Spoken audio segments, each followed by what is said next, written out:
Uh, so Jessica in Vermont, how are you? You're on with Seth and Matt. Hi. How you doing?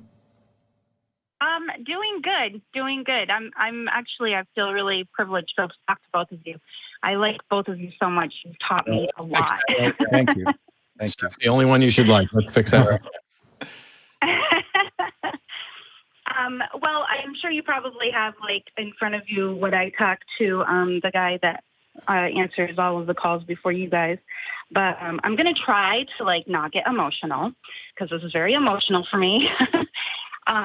I want to caution you. I want to caution you real quick, Jessica. There is a chance. I've heard rumors. I know what you're going to talk about a little bit. There is a chance I've heard from other people that YouTube has been shutting down videos that in any way address what we're going to be addressing. So maybe this won't be able to be aired, but I may have bad information. So please go ahead and if it doesn't make what is ultimately lives forever on YouTube, at least we will have tried to have a discussion and help out. Okay. Yeah. I mean, I kind of just am looking for advice on how to deal with my parents, my Seventh-day Adventist parents. And they think the world is ending, of course. And see, I'm starting already. All right. That's all right. Just be real. Don't apologize for emotion if it comes through. You're doing great. It doesn't matter. We can skip past whatever COVID stuff that they may be thinking is ending the world. Just the important thing is that you're. Well, that's what it is. Yeah. But that's the thing that I don't want to talk about. Yeah, I mean, of course, because of everything that's going on with COVID, they do. They think that this is the end of the world and that Jesus is going to come back, And because of that, they have been working overtime on trying to make sure that my 7-year-old daughter is going to go to heaven. And I don't know how to deal with them because I don't want to give them an ultimatum. I love my parents. I love them so much. And I love my kids so much. They've been there for me through thick and thin. And I don't want to tell them, you can't see your granddaughter and your grandson unless you stop doing this. But they were here this weekend. They brought Jesus books. That's what my dad calls them. He brought Jesus books and he read stories to her all weekend. And she is getting in over her head because if I try to mention to her that, that there are probably parts to it that aren't real or that they're just stories and stuff, she gets very upset with me and, starts crying and telling me that I'm lying and everything. And I don't know how to deal with this. Jessica, this is going to be mildly tough love. I can't give advice to someone if their position is, I don't want to tell my parents not to do something, because the only advice that I can give you at this point is that that's exactly what you have to do. You have to set up boundaries around your life and around your daughter's life, and your parents either respect those boundaries or they don't. If this is in fact, if they are undermining your ability to parent and are being disruptive, when you're trying to teach your daughter responsibly how to look at these stories in a different way, that's a big deal. However, you may already be in too far. I want to find out what Seth thinks about all this, but you may be in too far because if your daughter likes when grandpa reads her stories about this stuff and finds it interesting, you may just have to kind of allow that so that you don't end up with, a sort of rebellion dismissal of your views. You shouldn't. It's about teaching them how to think more than what to think. You can, if you do it right, and show that you're supportive and that you don't believe this stuff, but hey, you should learn about it or whatever else. You can set up ways teaching her about other religions as well is a good way to perhaps help inoculate. I don't know if Seth's got extra stuff here. I mean, it's a tough one. It hurts my heart.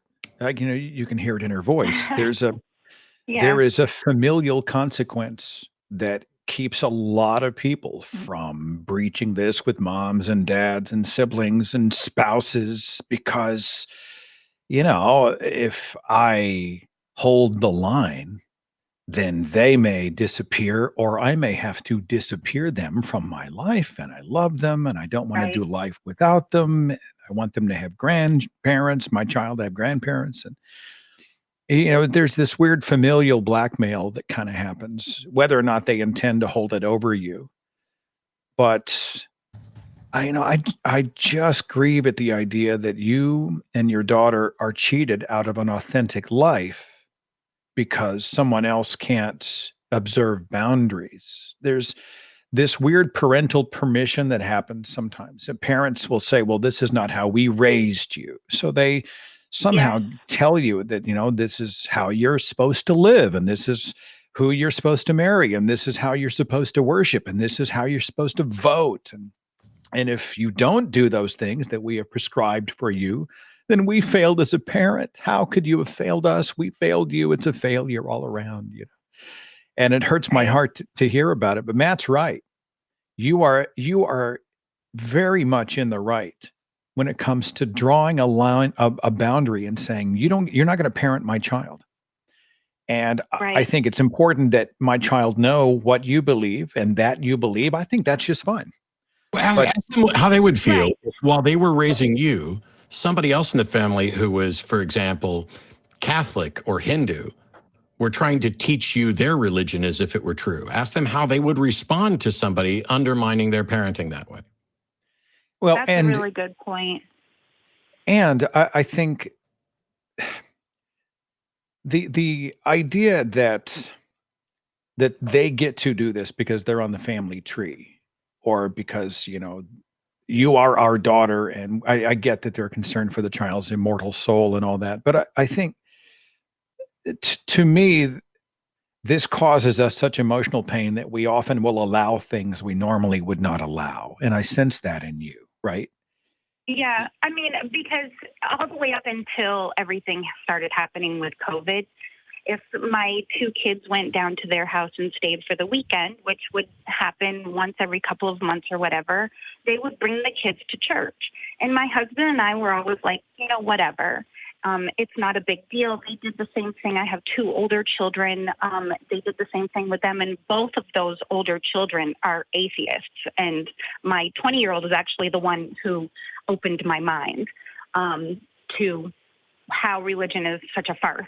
And so I always was just kind of like, they're fine.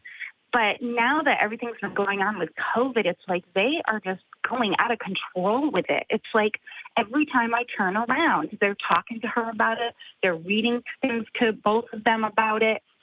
I'm just like, what in the world is going on? Yeah. Let me jump in, Jessica, real fast. And I'm not Yoda on this, okay? But I've got a perspective because I was an indoctrinated kid, right? And I get it. Yeah. I think with your child, I think your child needs to know what your parents believe. Hey, they believe this with all of their heart. Here's what they believe. I don't agree. And I think you need to be honest about your own journey. And here's why I don't agree. And here are, and Matt's right, teach them some other religions, show them some other faith traditions. And then another interesting exercise might be to take some examples. Hell, I got a whole chapter called This is the End in my book, Sacred Cows, that just goes through all of the failed end of the world predictions, a lot of the major ones over the past 2,000 years. Honey, back in the year 500, this happened. And back when the Black Plague happened, people said it was the end of the world. And back when this happened, 9/11 happened, people thought it was the end of the world. And every generation has had people who thought that at any moment, people have been saying that Jesus is coming back for 2,000 years. I remember when I was a little girl, my dad and my mom were telling me all the time, it's going to be the end of the world any day now. They would it was say in the that New all Testament. the time growing up. It was asserted in the New Testament. There were some among you who will not see death. The implication was that Christ was going to return in the lifetime of some of the disciples. Right. That was 2,000 years ago. And so I think what this does is it provides an opportunity for discovery. You're not telling your child, well, this is a bunch of bullshit. What you're saying is, hey, take a look at some of these other instances where people have freaked out and it never happened. Show them Harold Camping, who was wrong 4 different times on the end of the world and Jesus returning. And I think if you give the child examples and make it part of a journey, that is going to produce more fruit and better results. And it will also produce in your child a sense of ownership when they come to the conclusion on their own that, you know what? Grandpa and grandma may really believe that it's the end of the world, but a lot of these other people, they got it totally wrong. Maybe they do as well. That's a starting point.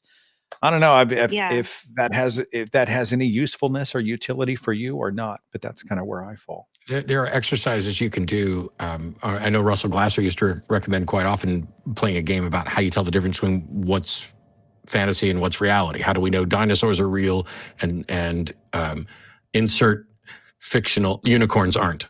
I was going to go with something at Christmas, but just in case somebody's kid's watching, I don't want them to hear me say something. Oh shit! Never mind. Having fun because there's one more call I want to get to before the end of the show, and I think. Well, thank you so much. I really appreciate you guys. Jessica, Jessica. Yeah. Give yourself permission to set boundaries. All right. There's no guilt. Okay. There's no shame. If they freak out, that is not on you. You can do your best to work through it, but you let them know. They are the ones who've stacked this deck. Right. Give yourself permission to set boundaries. It's okay to do and let them know you still love them. This isn't you hate your parents or you still love them. Right. This is about how you are going to be raising your kid and what involvement other people are going to take. And if you can frame it to them that way, maybe you'll find that it's not quite the end of the world with regard to teaching your daughter. Hang in there. Right. Appreciate it. Thank you. Thanks, Jessica. And reach back out and let us know how it goes. And we'd love to hear more when you get that.